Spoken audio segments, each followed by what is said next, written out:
और जो व्यक्ति सही चल रहा है उसके खिलाफ शैतान युक्तियां बनाएगा। ठंडे गुनगुनों के खिलाफ क्या बनाएगा? वो बनाएगा कुछ। तुम तो कहना ही उसका मानते हो। अगर तुम उसी का कहना मान रहे हो, उसको तुमसे क्या दिक्कत? ये तो मेरा ही है, चलो इसको तो कभी मर्जी भी डाल देंगे, ये खतरा है, इसको पकड़ो। समझ आ रही है? तो हमें फर्क नहीं पड़ता कि हमारे खिलाफ कितनी युक्तियां गढ़ी जाती हैं। हम आनंदित होते हैं कि हम दुष्ट के लिए खतरा हैं, हम दुष्ट के राज्य के लिए खतरा हैं। आमीन। हालेलुया।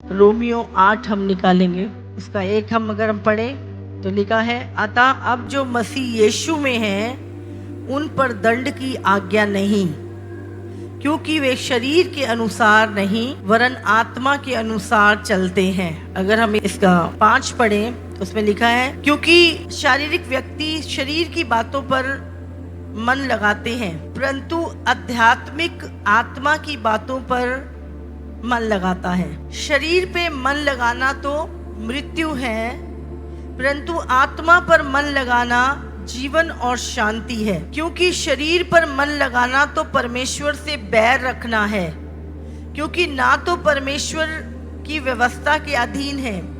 आप जानते हैं ये शरीर जो है ये परमेश्वर की व्यवस्था के अधीन नहीं है,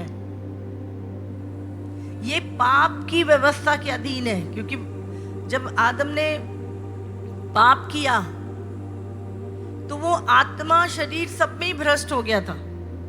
लेकिन जब हम मसीह यीशु में आते हैं तो क्या होता है? हमारा आत्मा का नया जन्म होता है, आत्मा का नया जन्म हो गया।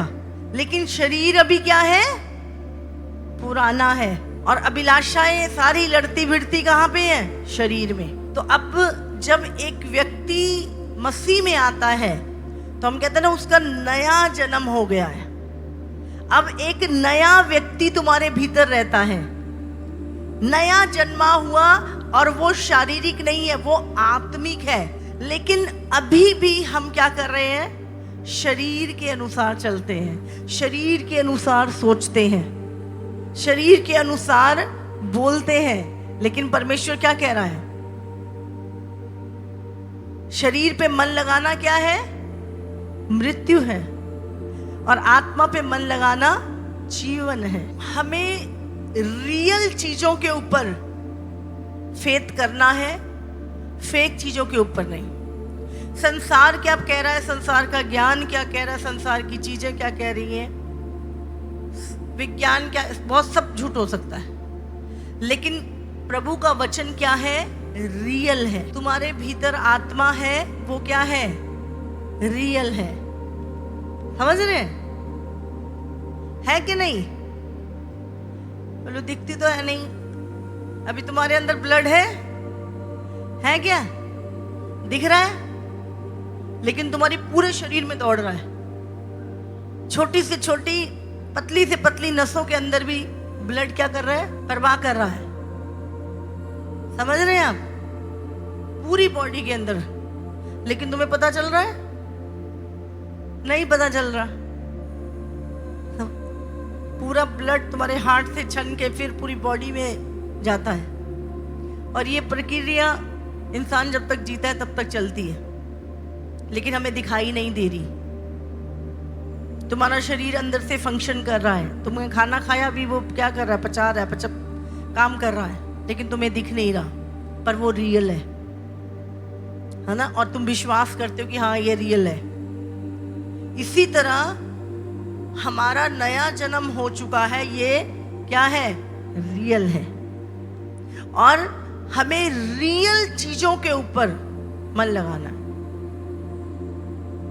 लेकिन आज क्या हो रहा है?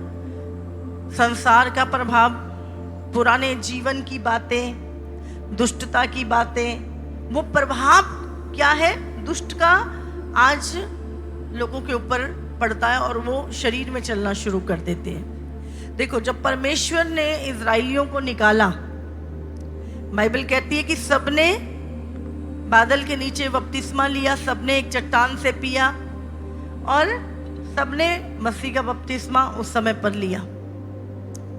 और सबको परमेश्वर ने आवाज देकर बुलाया, सबको लाल समुंदर से भी निकाला, फिरौन से भी बचाया। लेकिन फिर भी बहुत सारे लोग रास्ते में नाश हो गए। कौन से लोग नाश हुए? कौन से? सब नहीं हुए, लेकिन कौन से हुए?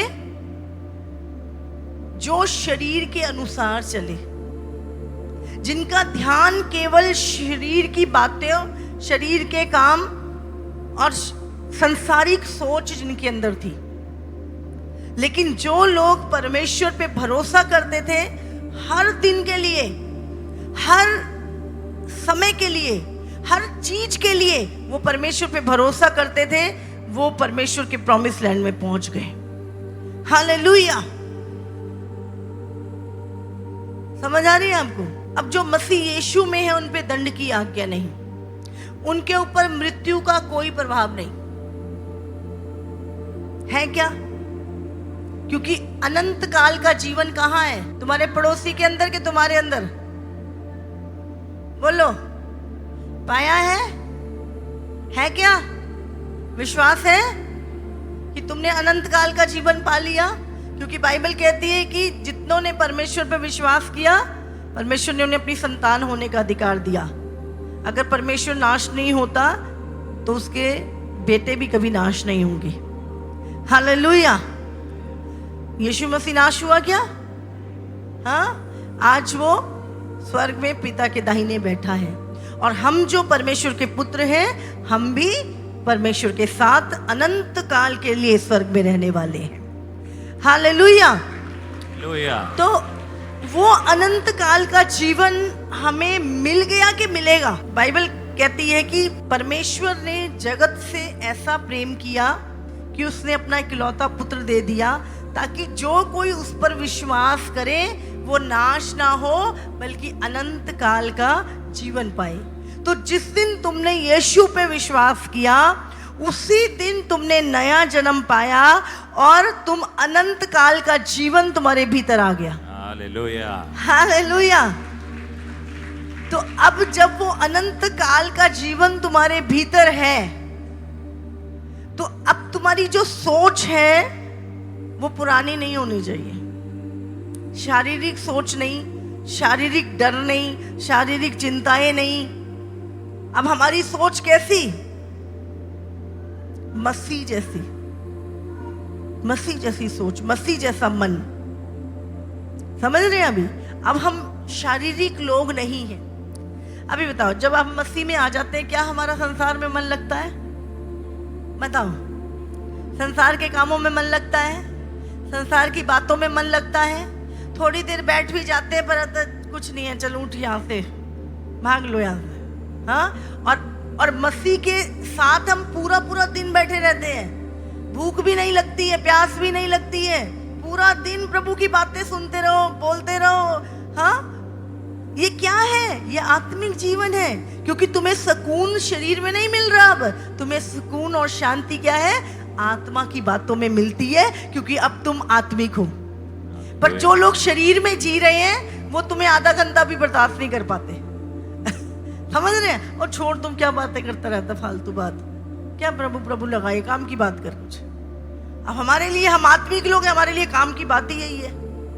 हाँ, समझ रहे हैं आप? हमें इसके अलावा कोई काम आता ही नहीं है।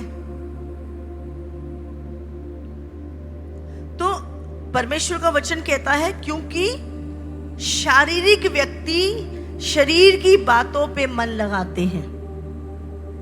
आपने देखा शारीरिक लोगों को, संसारिक लोगों को, उनका पूरा ध्यान कहाँ होता है? क्या खाएंगे, क्या पिएंगे, क्या पहनेंगे। यही तीन चीजों की चिंता और इसी से रिलेटेड बातें। क्या खाएंगे, क्या पिएंगे, क्या पहनेंगे। अभी तक खा भी रहे थे, पी भी रहे हो, पहन भी रहे हो, फिर भी उसी बात की चिंता करते रहते हैं। जो रोज करते हैं उसी की चिंता। 40 साल के हो गए अभी भी चिंता, 80 साल के हो गए अभी भी यही चिंता। लेकिन आत्मिक व्यक्ति वाले 40 दिन की फास्टिंग में होंगे तो भी आनंदित होंगे। ऐसा लगेगा सारी दुनिया की खुशी इन्हीं की झोली में डाल दी प्रभु ने। ये है आत्मिक व्यक्ति की निशानी। आत्मिक व्यक्ति हमेशा प्रभु में आनंदित रहता है। हालेलुया। तो बाइबल कहती है शारीरिक व्यक्ति शरीर की बातों पर मन लगाते हैं, परंतु आत्मिक व्यक्ति क्या है? आत्मिक व्यक्ति आत्मा की बातों पर मन लगाते हैं। तो अब आपका मन कहाँ लगता है वो आपको ही पता है, और आप समझ लो आप कौन से वाले हो। देखो, शरीर और शरीर की जो बातें हैं वो सब एक दिन नाश हो जाएंगी। शरीर के काम भी नाश हो जाएंगे। शरीर के काम क्या है? खाना पीना, हाँ, यही काम है शरीर के। और एक दिन क्या है? ये सब खत्म हो जाएंगे। लेकिन जो चीजें तुमने आध्यात्मिक की हैं, अब आत्मिक बातें क्या है? प्रभु का वचन जो खुदा ने बोला और तुमने किया, वो है आत्मिक बातें। और एक आत्मिक व्यक्ति का ध्यान इसी में लगा रहता है कि वो परमेश्वर को प्रसन्न कैसे करे। एक शारीरिक व्यक्ति का ध्यान, मैं खुद को प्रसन्न कैसे करूं, हाँ, मुझे क्या फायदा, मुझे क्या मिलेगा, मैं कैसे खुश होऊंगा। लेकिन एक आध्यात्मिक व्यक्ति, आत्मिक व्यक्ति हमेशा इस एफर्ट में लगा रहता है कि उसको मैं कैसे प्रसन्न करूं, वो परमेश्वर मेरे जीवन से कैसे खुश होगा। हालेलुया। समझ आ रही है आपको? आगे लिखा है शरीर पे मन लगाना तो मृत्यु है, और परंतु आत्मा पर मन लगाना जीवन और शांति है। जीवन किसमें है? आत्मा में जीवन है। समझ रहे हैं? शरीर क्या है? नाशवान है, लेकिन आत्मा कभी मरता नहीं है। इसलिए हमारा ध्यान भी आत्मिक बातों की ओर लगा रहे। कितनों को समझ आ रही है? लेकिन आज हमें चेक करना हमारा कितना ध्यान आत्मा में और कितना शरीर में लगा रहता है। क्योंकि शरीर पर मन लगाना तो परमेश्वर से बैर रखना है। समझ रहे हैं? अगर आप शारीरिक लोग हैं, सिर्फ शरीर के कामों पे मन लगाते हैं, तो आप परमेश्वर के बैरी हैं। शरीर क्या है? इसके ऊपर कौन सी व्यवस्था काम करती है? पाप की व्यवस्था। और ये कभी भी परमेश्वर के अधीन नहीं होगा, ये हमेशा तुम्हें अपने पीछे लगाएगा। और जो शारीरिक दिशा में है वो परमेश्वर को प्रसन्न नहीं कर सकते। अगर आप शारीरिक दशा में हैं, पहले की तरह ही आपका जीवन है, तो आप कभी परमेश्वर को प्रसन्न नहीं कर सकते। हालेलुया। परंतु जब कि परमेश्वर का आत्मा तुम में बसता है, तो तुम शारीरिक दशा में नहीं परंतु आत्मिक दशा में हो। हालेलुया। हालेलुया। अगर है पवित्र आत्मा हमारे भीतर, तो अब हम क्या है? शारीरिक नहीं है, हम आत्मिक हैं। यदि किसी में मसीह का आत्मा नहीं, तो वो उसका जन नहीं। यदि उसी का आत्मा जिसने यीशु को मरे हुओं में से जिलाया तुम में बसा हुआ है, तो जिसने मसीह को मरे हुओं में से जिलाया, वो तुम्हारी निश्वर देहों को भी अपने आत्मा के द्वारा जो तुम में बसा हुआ है जिलाएगा। इसलिए हे भाइयों, हम शरीर के कर्जदार नहीं कि शरीर के अनुसार दिन काटें, क्योंकि यदि तुम शरीर के अनुसार दिन काटोगे तो मरोगे। क्या लिखा है? अगर शरीर के अनुसार दिन काटोगे तो बोलो मरोगे। यदि आत्मा से देह की क्रियाओं को मारोगे, समझ रहे? जो परमेश्वर का वचन तुम्हें करने के लिए कहता है, जब तुम वो करते हो तो अब तुम शरीर का कहना नहीं मान रहे, तुम परमेश्वर का कहना मान रहे हो और अपनी देह को बोल रहे हो प्रभु का वचन ये कहता है ये कर, तो तुम क्या कर रहे हो? यदि आत्मा से देह की क्रियाओं को क्या कर रहे हो? मार रहे हो, तो तुम जीवित रहोगे। इसलिए कि जितने लोग परमेश्वर के आत्मा के चलाए चलते हैं वे ही परमेश्वर के पुत्र हैं। कौन है परमेश्वर के पुत्र? जिन्होंने बपतिस्मा ले लिया एक बार, हाँ, जो केवल चर्च आते हैं, जो केवल टाइट देते हैं, हाँ, और जो केवल बाइबल ही पढ़ते हैं, पढ़ते ही हैं, बस पढ़ने से ही धर्मी समझ लेते हैं अपने आप को। क्या लिखा है यहाँ पर? जो कोई, जितने लोग परमेश्वर की आत्मा के चलाए चलते हैं, समझ रहे हैं आप? बोलो आत्मा के चलाए, आत्मा के चलाए, आत्मा के चलाए, आत्मा के चलाए, आत्मा के चलाए आत्मा के चलाए चलते हैं, चलते हैं, वे ही परमेश्वर के पुत्र वे ही हैं। परमेश्वर के पुत्र हैं। जितने लोग परमेश्वर की आत्मा के चलाए चलते हैं, के आत्मा के चलाए वे ही चलते हैं, परमेश्वर के पुत्र वे ही हैं। परमेश्वर के पुत्र आज हैं। बहुत सारे लोगों को परमेश्वर का आत्मा नहीं चला रहा। बहुत सारे लोगों को, बहुत सारे लोग संसार के प्रभाव में हैं, शैतान के प्रभाव में हैं, धन के प्रभाव में हैं। समझ रहे हैं? सब लोग रियल लाइफ नहीं जी रहे।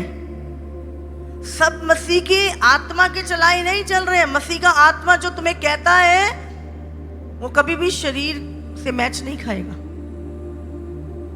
और आज लोग मसीह के आत्मा से ज्यादा संसार के इन्फ्लुएंस में है, पाप के इन्फ्लुएंस में है, धन के इन्फ्लुएंस में है।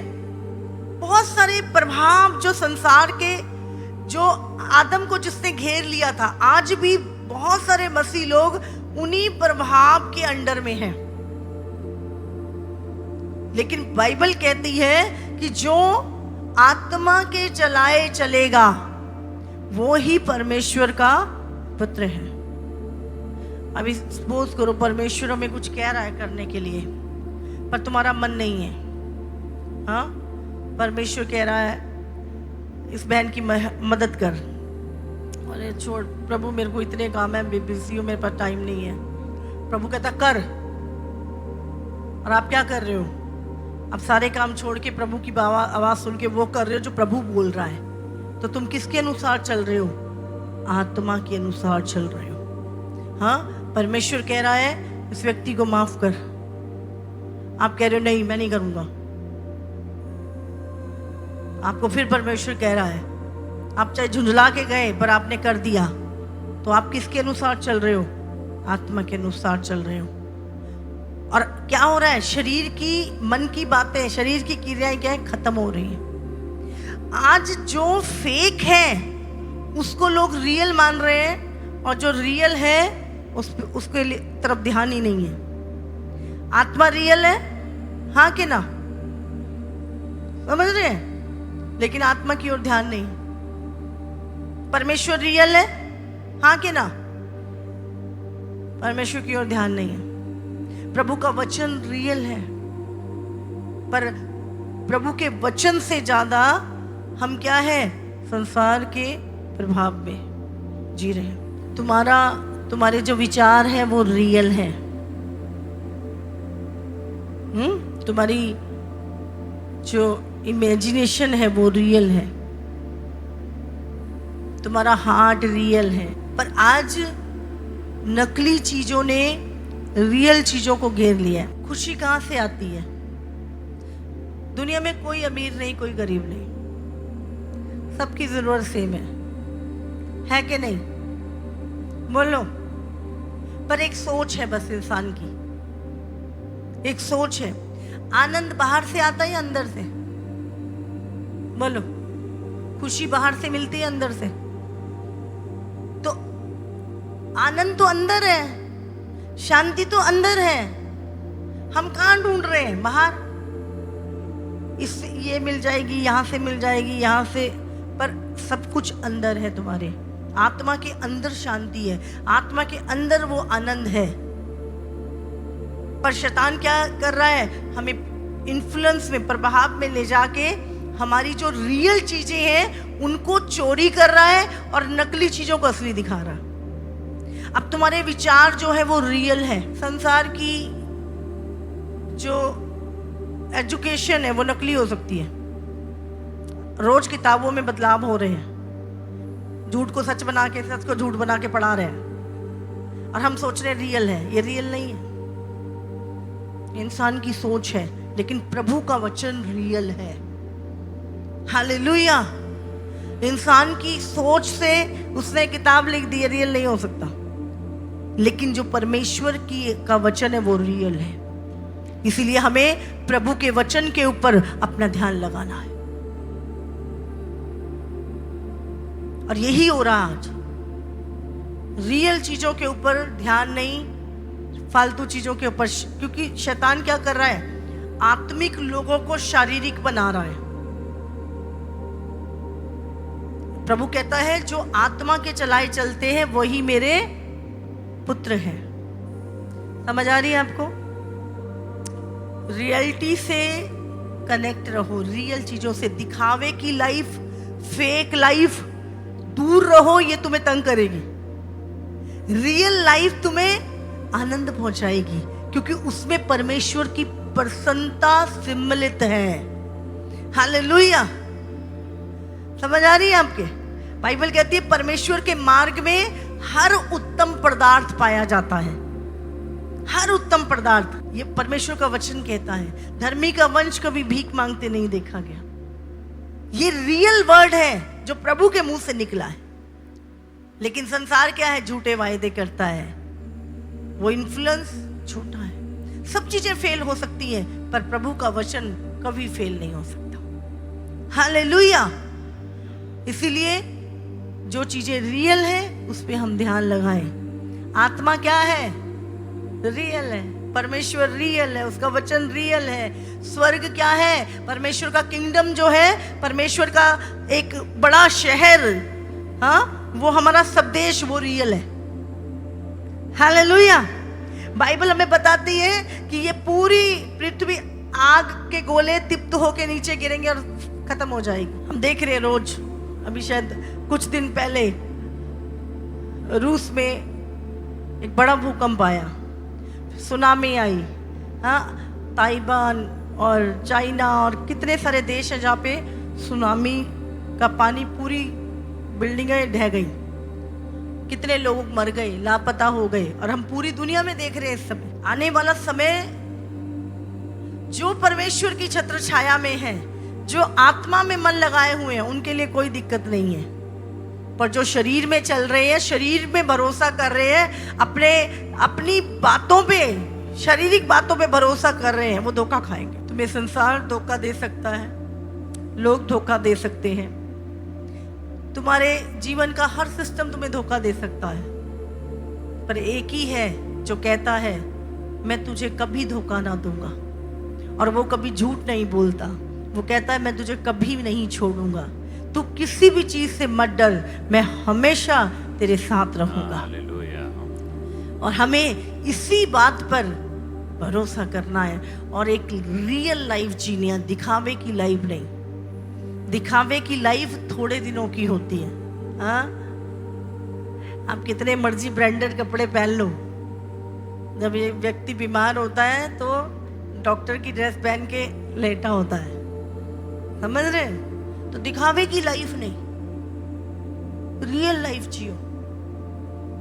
तुम्हारे फलों से तुम पहचाने जाओ, तुम्हारे कपड़ों से नहीं। तुम्हारे कैरेक्टर से तुम पहचाने जाओ, तुम्हारे चाल चलन से तुम पहचाने जाओ, तुम्हारी गाड़ी और तुम्हारी चीजों से ना तुम पहचाने जाओ। समझ रहे? आज लोग तुम्हें इसलिए नहीं प्यार कर रहे कि तुमने बहुत सोना पहन रखा है, हाँ, या तुमने बहुत अच्छे कपड़े पहने हैं। यीशु मसीह जब इस धरती पर आया था, कितनी सिंपल लाइफ थी जीसस की, हाँ, ठीक है नहीं?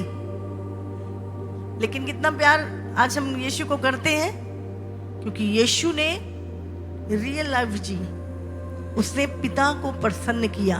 उसने अपना जीवन अपने लिए नहीं, हम सबके लिए जिया। और जब आप एक रियल लाइफ जीते हो जिसमें परमेश्वर को प्रसन्नता होती है, फिर तुम्हें किसी चीज की घटी नहीं रहती। हालेलुया। अगर तारीफ पानी है तो परमेश्वर की पाओ। प्रभु सबके सामने कहे ये मेरा प्रिय पुत्र है, ये मेरी प्रिय बेटी है, मैं इससे प्रसन्न हूं। लोगों की तारीफ झूठी है। आज लोग तुम्हारे साथ हैं, कल नहीं होंगे। समझ रहे हैं? आज वो किस विचार से तुम्हारी मदद कर रहे हैं तुम नहीं जानते, लेकिन परमेश्वर जब तुम्हारी मदद करता है वो तुमसे कुछ उम्मीद नहीं करता, वो प्रेम के कारण तुम्हारे लिए सब कुछ करता है। इन दिनों में बहुत ज़्यादा इन्फ्लुएंस बढ़ गया है संसार का, पाप का, दुनिया का, चीज़ों का। हमें रियलिटी के ऊपर, और प्रभु का वचन रियल है, आत्मा रियल है, स्वर्ग रियल है। बाइबल कहती है 8:28 में भी लिखा है, हम जानते हैं कि जो लोग परमेश्वर से प्रेम रखते हैं उनके लिए सब बातें मिलकर भलाई ही को उत्पन्न करती हैं, अर्थात उन्हीं के लिए जो इसकी इच्छा के अनुसार बुलाए हुए हैं। यीशु ने हमसे प्रेम किया, आज हम यीशु से प्यार करते हैं। और किया नहीं, सिर्फ काम पूरा किया क्रूस पे और चला गया यीशु मसीह। आज भी यीशु का प्रेम इतना गहरा है, हाँ, वो हमारी हर गलती को माफ करता है। वो शैतान जब हमारे ऊपर दोष लगाता है तो यीशु मसीह हमारा मुकदमा लड़ता है स्वर्ग में। स्वर्ग में भी कोर्ट रूम है, पता है आपको? और जब शैतान दोष लगाता है तो यीशु आपका वकील बन के आपके मुकदमा लड़ता है। वो अपना लहू, वो प्रायश्चित दिखाता है कि मैं इनके लिए कुर्बान हो चुका हूँ। मैंने इनके, इसीलिए लिखा है बाइबल में, जो अब मसीह में है उन पर दंड की आज्ञा नहीं। शैतान हमसे इतनी नफरत करता है, 1 मिनट में मसल दे वो। अगर प्रभु के दूत तुम्हारी सुरक्षा ना करें, जिस दिन तुम्हारा उद्धार होता है उसी दिन परमेश्वर के दूत तुम्हारे साथ रहना शुरू हो जाते हैं और तुम्हें हर पल हजारों विपत्तियों से तुम्हारी रक्षा करते हैं। इसीलिए परमेश्वर को प्रसन्न करने वाला जीवन, परमेश्वर को खुश करने वाला जीवन, उस जीवन में फिर शरीर खुश नहीं रहता, परमेश्वर ही प्रसन्न रहता है। हाँ, तुम्हारा शरीर दुखी रहता है। जो तुम अब शोक करते हो एक दिन तुम शांति पाओगे। हाँ, आज जो लोग तृप्त हैं कल वो भूखे प्यासे होंगे, लेकिन आज जो भूखे हैं बाइबल में लिखा वो तृप्त किए जाएंगे। आज जो शोक करते हैं कल प्रभु की शांति पाएंगे। Hallelujah, hallelujah. ये वचन परमेश्वर का जो वचन है, अगर हम देखें कि जितने भी परमेश्वर में जिए, 31 पढ़ेंगे, 8:31। हम इन बातों के विषय में क्या कहें? यदि परमेश्वर हमारी ओर है तो हमारा विरोधी कौन हो सकता है? समझ आ रही? अगर परमेश्वर ने ही तुम्हें माफ कर दिया तो लगाती रहे पूरी दुनिया दोष तुम पे, कोई फर्क नहीं। न्याय तो परमेश्वर ने करना, उसी ने तुम्हें माफ कर दिया। जिसने अपने निज पुत्र को भी ना रख छोड़ा परंतु उसे हम सब के लिए दे दिया, वो उसके साथ हमें और सब कुछ क्यों ना देगा? वो सब कुछ, चंगाई, बरकत, आशीष, सब कुछ देगा वो। अगर उसने अपना इकलौता पुत्र तुम्हारे लिए दे दिया तो वो उसके साथ और सब चीजें, अच्छा कौन सी बड़ी चीज है? दुनिया की आशीष या पुत्र देना? बोलो। हाँ, कोई किसी से कितना प्रेम कर सकता? धन देना कोई बड़ी बात नहीं है। आज दुनिया में इतने बड़े बड़े अरबपति लोग हैं जिन्होंने मरने से पहले अपना सब कुछ दान कर दिया। समझ आ रही है हमको? सब कुछ गरीबों में बांट दिया। बतेरी दुनिया बैठी है ऐसी, लेकिन इकलौता पुत्र, समझ आ रही है आपको? इकलौता पुत्र यीशु को पिता ने दे दिया। अगर उसने अपने पुत्र को तुम्हारे लिए दे दिया, तुम पापियों के लिए मरने के लिए उसने क्रूस पे दे दिया, तो वो कहता है कि वो उस पुत्र के अलावा तुम्हें क्या कुछ नहीं दे सकता। वो क्यों नहीं देगा तुम्हें बाकी सारी चीजें? पर क्या है, हमारा पुराना मन तुम्हें घसीटे फिरता है। तुम्हें लगता है ओ हमारी बुद्धि से अरे चल ही तो रहे थे पहले, अपनी बुद्धि दिमाग से चल तो रहे थे, अब भी प्रभु में आने के बाद भी उसी दिमाग को इस्तेमाल कर रहे हो। अब तो प्रभु के वचन पे भरोसा करो, उस जीवित परमेश्वर पे जिसने तुम्हें मृत्यु सैया से उठाया, उसमें विश्वास करो। अगर उसने तुम्हें वो जीवन दान दिया है तो क्या वो तुम्हें रोटी से मारेगा? जिसने मृत्यु से बचा लिया, क्या तुम्हें किसी भली वस्तु की घटी होगी कभी?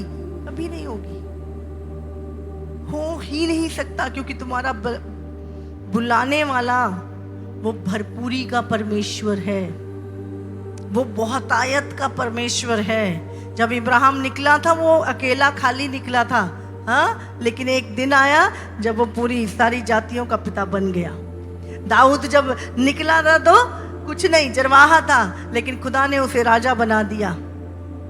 तो वो परमेश्वर जो बहुतायत का परमेश्वर है, उसको हमने देख के चख के नहीं ये नहीं कुछ कर सकता, हम करेंगे कुछ, ये है बुद्धि का सहारा लेना। और जो शरीर में चले, बाइबल कहती है वो सब मर गए, सब मर गए। सोचो अगर यीशु ना होता, क्या तुम जिंदा होते? क्या हम जिंदा भी थे पर मुर्दों जैसे थे? जीवन में कोई खुशी नहीं थी, कोई उम्मीद नहीं थी कि कभी परिस्थितियां बदलेंगी। निराशा से भरी हुई जीवन बस जी रहे थे, मुर्दा ही जीवन था, पाप से भरा हुआ। और अब हम ज्यादा बुद्धिमान हो गए हैं। प्रभु में आके ना लोग ज्यादा विस्डम हो जाता, उनको मूर्खता वाला विस्डम हो जाता है, फिर वो ज्यादा शरीर पे भरोसा करने लगते हैं। इसलिए नए नए विश्वासी जो ना बड़ा उछलते हैं।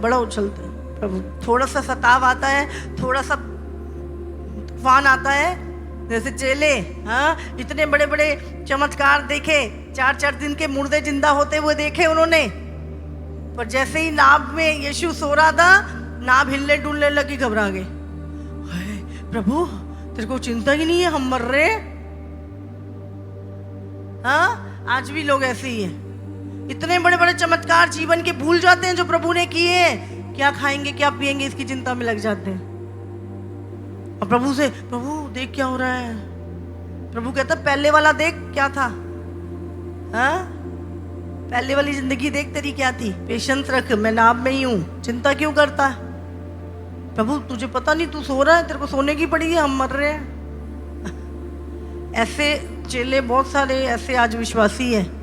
यीशु जीवन में है, फिर भी उनको लगता है वो मर जाएंगे। जब तक उसका हुक्म नहीं आए ना, तुम इस दुनिया से उठ नहीं सकते। और क्या मरेंगे, हम मर ही नहीं सकते, क्योंकि अनंत काल का जीवन हमारे अंदर है।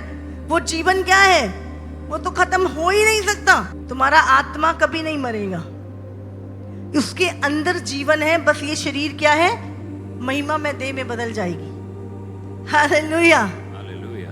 तो अब जो चीजें हमेशा की है उसकी ओर ध्यान लगाओ, जो टेम्परेरी है, छूटने वाली है, उसकी ओर नहीं, जो हमेशा की है उन पे ध्यान लगाया कर। परमेश्वर के चुने हुओं पर दोष कौन लगाएगा? परमेश्वर ही है उनको धर्मी ठहराने वाला है। फिर कौन है जो दंड की आज्ञा देगा? मसीह ही है जो मर गया वरन मुर्दों में से जी उठा और परमेश्वर के दाहिनी ओर है और हमारे लिए निवेदन भी करता है। कौन हमको मसीह के प्रेम से अलग करेगा?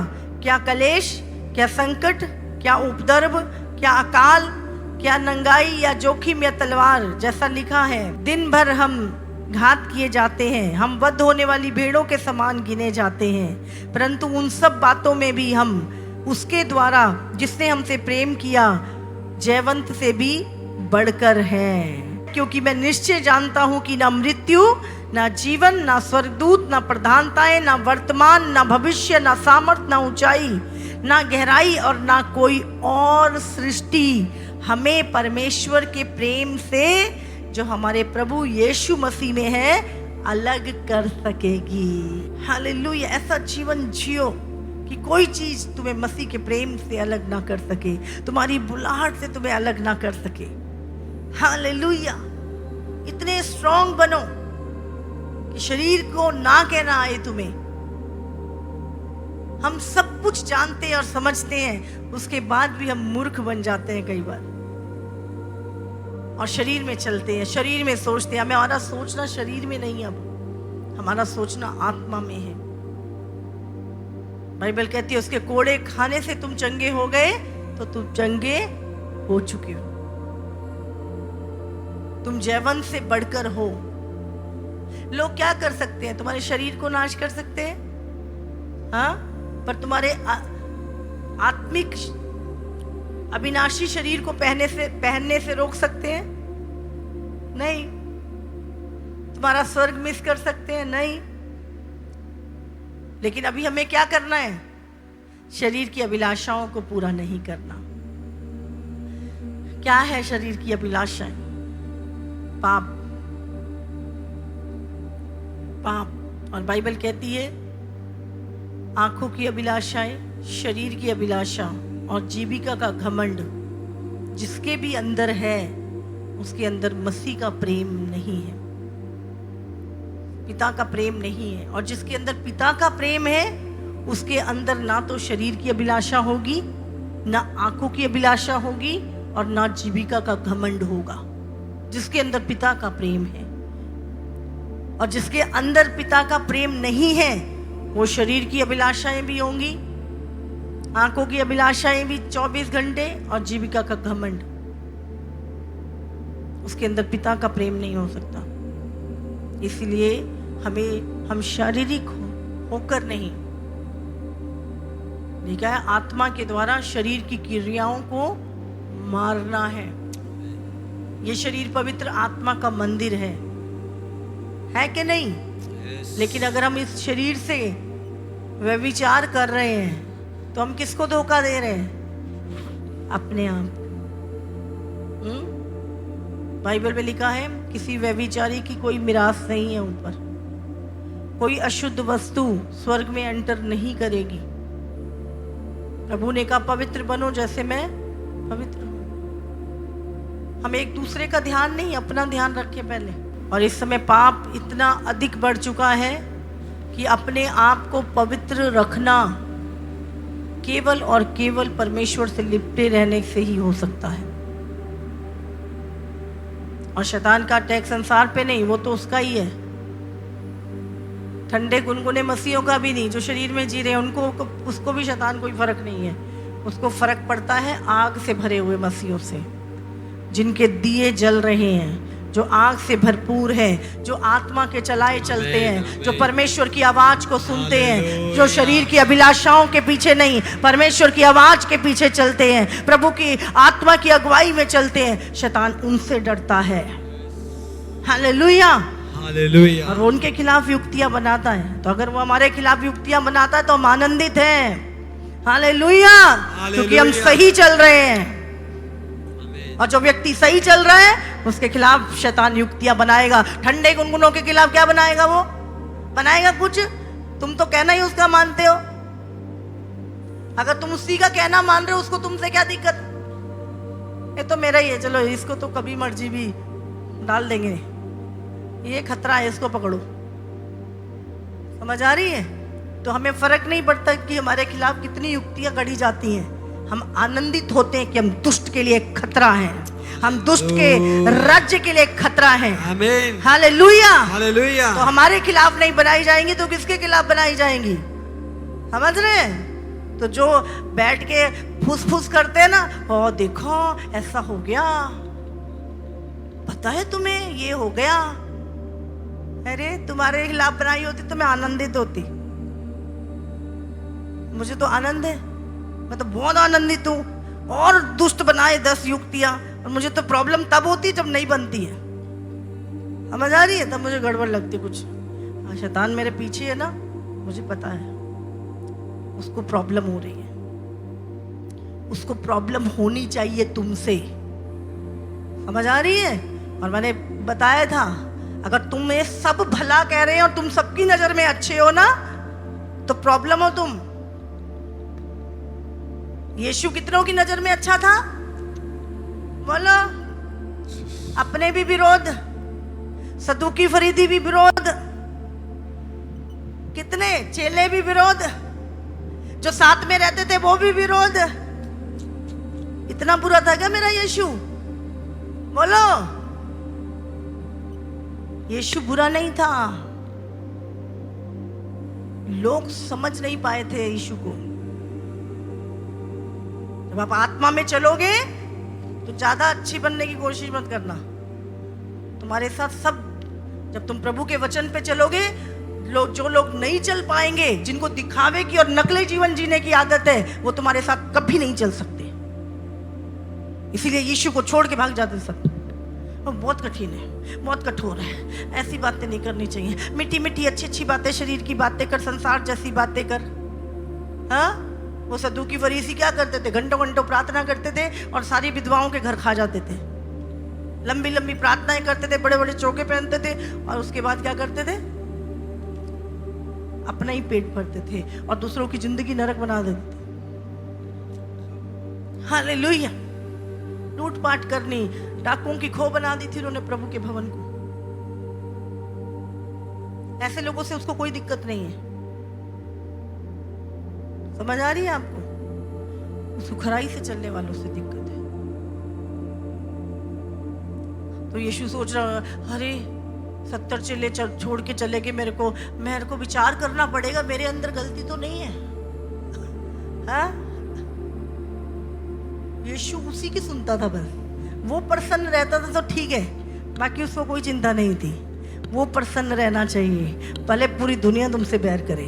तो जो यीशु के साथ होता है, अगर तुम्हारे साथ हो रहा है तो तुम धन्य हो। अगर तुम उसके वही चीजें तुम्हारे साथ हो रही है, एक दिन वो महिमा भी तुम उसी महिमा में बैठाए जाओगे। आप सबको जय मसीह की। इसी तरह से परमेश्वर के और सामर्थी और अद्भुत प्रकाशनों को अपने जीवन में ग्रहण करने के लिए हमारे YouTube चैनल को सब्सक्राइब करें, ताकि हर एक वीडियो का नोटिफिकेशंस आप तक पहुंच सकें। हालेलुया।